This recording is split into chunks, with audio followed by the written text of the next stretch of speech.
How to erase iPhone. Hi guys, so in this video I'll teach you how to erase iPhone. So if you want to learn how it's done, just watch this video very carefully because I will teach you all the necessary steps you need to take in order to do this. So without further ado, let's go.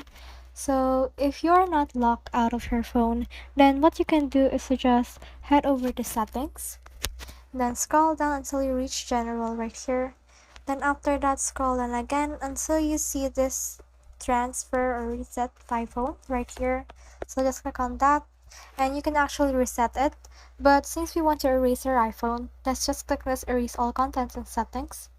And as you can see, they will show you a prompt that will ask if you want to reset all of your data right here and also your Apple ID. So if you want to proceed, just click on continue and you will need to put there your Apple ID password in order to proceed.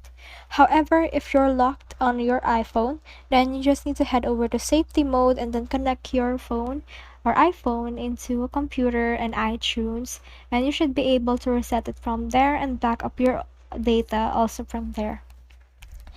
So that's the whole process.